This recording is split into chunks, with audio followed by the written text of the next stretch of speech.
장수촌을 찾아가서 연구를 했습니다. 장수촌 하면 오래 사는 사람들이 촌 아닙니까? 그 사람들을 일일이 다 조사해 보니까 오래 사는 사람들에게서 나타나는 공통점이 하나 있더라는 겁니다. 그 공통점이 뭔지 아세요? 뭐예요? 말씀해 보십시오.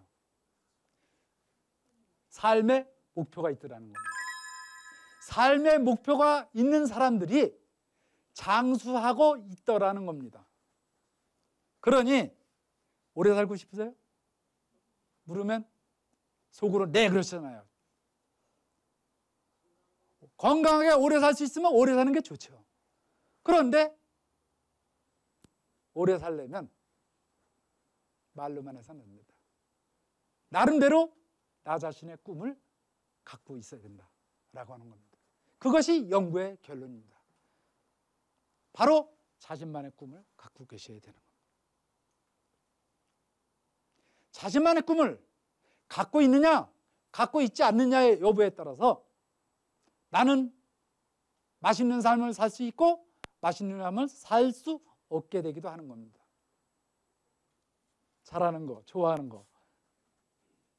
아까 맛있는 삶에서 정의를 내렸잖아요. 그렇죠? 내가 하고 싶은 거, 내가 즐기고자 하는 거. 옆 사람이 하는 것을 따라서 내 꿈을 삼으면 안 된다 이겁니다. 내가 좋아하는 것, 내가 즐길 수 있는 것, 나에게 기쁨을 주는 것, 내가 그 일을 하면 가슴이 벌렁벌렁해서 잠자는 것도 모르고 할 수 있는 일, 그 일을 찾아서 나만의 브랜드로 만들어야 한다는 것입니다. 이건 제 얘기입니다. 저는 대학교 교수 시절에 2004년 5월 23일 날 새벽에 꿈을 만들고자 했습니다. 그래서 세상을 더 낫게 만들어줄 메시지를 갖고 있는 강연가가 되겠다라고 하는 꿈, 마이드림 2014, 10년 후의 꿈을 만들었어요. 그때 퇴직이나 할 것을 예상한 듯이. 그러고 그것을 제 방에 벽에다 붙여놓고 있었습니다. 재작년에 2014년에 저는 1인 연구소를 만들고 강연가로 변신을 해서 여기저기 지금 다니면서 이러고 있으니까 저희 꿈이 실현된 거지요? 네. 여러분도 그러한 노력을 게을리하지 마십시오. 지금 이 그림은 파리에 있는 박물관에, 루브르 박물관에서 제가 찍어온 겁니다. 피그말리온이라고 하는 그리스 신화에 나오는 조각가 이름입니다. 피그말리온은 조각가인데 이상하게 여자를 싫어했다 그래요. 여자를 유난히 싫어한 피그말리온은 자기의 이상을 닮은 여자를 대리석으로 조각하기 시작하지요. 그래서 드림걸을 하나 만들어냅니다. 그러고 난 다음에 만져보니까 뜨뜻해요, 차요? 차요. 대리석이니까 좀 차, 얼마나 찹니까? 이 대리석을 껴안으면서 자기 여자로 만들어야 되겠다는 생각을 하고 생명을 불어넣어 달라고 아프로디테라고 하는 여신을 찾아갑니다. 아프로디테를 찾아가 가지고 나의 조각상 갈라테이아에게 생명을 불어넣어 주십시오 하고 간절히 기도를 해요. 그 간절한 기도에 감복한 아프로디테는 갈라테이아에게 생명을 불어넣어 주죠. 그래서 생명을 얻게 된 갈라테이아와 피그말리온은 알콩달콩 사랑을 엮어가면서 잘 살게 되었다는 이야기입니다. 거기서 나온 교육학적인 용어가 바로 뭐냐면 피그말리온 효과라고 하는 것입니다. 무엇인가 간절히 기대하고 그것의 실현을 믿고 있다면 실현될 수 있다라고 하는 얘기입니다. 여러분, 여러분의 꿈이 어떤 것이든 관계없습니다. 그 꿈을 만드셨다면 그 꿈은 반드시 5년 후, 10년 후에 실현될 수 있다라고 하는 나름대로의 생각을 가지시고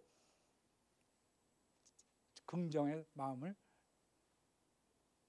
온몸에 퍼뜨리시기 바랍니다. 끈기, 열정, 인내심 이런 거로 우리가 이야기되는 EQ 능력을 갖출 수 있도록 해야 되는데 우리보다 우리 잘하는 사도에게 더욱더 필요한 능력이 되는 겁니다. 박지성은 최초의 프리미어라고 합니다. 이 친구는 이동욱처럼 잘생겼어요? 그것도 아니에요. 박지성은 수원 사람으로서 평발입니다. 축구 선수가 평발이면 어떻게 돼요? 군대도 안 가는데. 평발인 박지성이 또 덩치도 크지 않은 왜소한 박지성이 어떻게 프리미어리그로 성공할 수 있었느냐? 난다른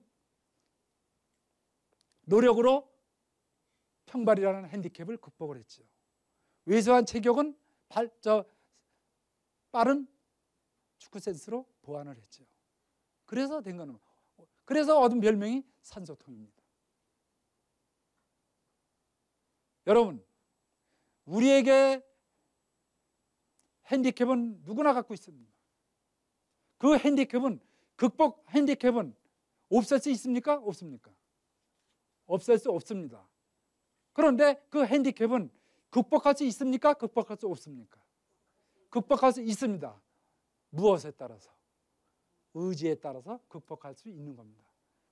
주변에서 보는 많은 사람들의 모습은 꿈, 준비, 도전으로 나눠서 한번 생각해 볼 때 다양한 모습을 우리가 생각해 볼 수 있습니다.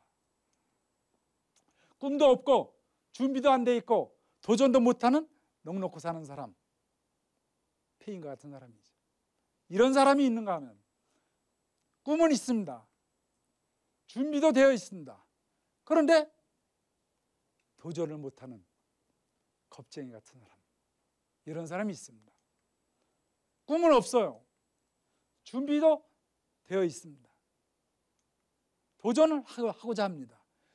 목표가 없다는 거 아닙니까? 꿈이 없으니까. 목표도 없이 무조건 아무거나 준비해서 도전해 보려고 하는 그런 돈키호테 같은 사람, 이런 사람이 있죠. 꿈은 없습니다. 준비도 안 되어 있습니다. 무작정 도전하고 보는 무모한 사람, 정말 무모하게 그지없는 사람이죠.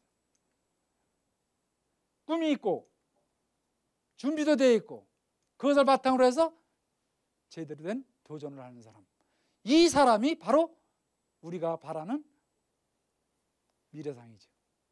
여러분 모두가 꿈을 만드시고 그 다음에 철저한 준비를 통해서 도전을 하시면 맛있는 삶, 멋있는 삶, 행복한 삶은 이루어지려고 저는 확신을 합니다.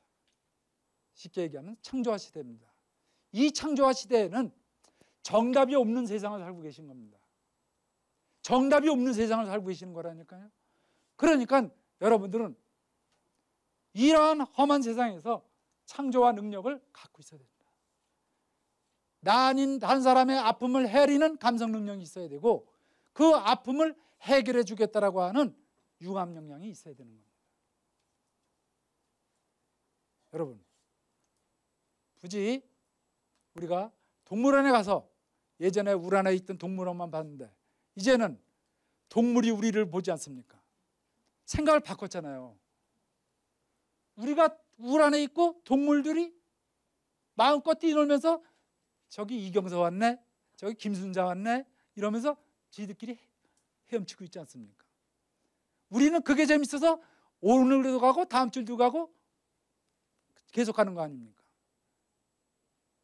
이렇게 우리의 남의 아픔을 헤아리고 그것을 해결해 주고자 하는 능력을 갖고 있다면 나는 역발상을 통해서 창조적인 삶, 맛있는 삶, 멋있는 삶, 즐기는 삶을 살 수 있다고 저는 생각을 합니다. 지금까지 여러분에게 인간관계와 관련해서 긍정 태도를 가져야 되고 그 다음에 신뢰 유지를 해야 되고 배려 칭찬을 해야 된다. 또 자신의 꿈과 관련해 가지고 글로 적어야 되고 그리고 거기에 대한 기대 믿음을 가져야 되고 끈기 열정을 갖고 산다면 맛있는 삶을 살 수 있을 거라고 하는 결론의 이야기를 말씀드렸습니다. 여러분 마음껏 비상하시기 바랍니다.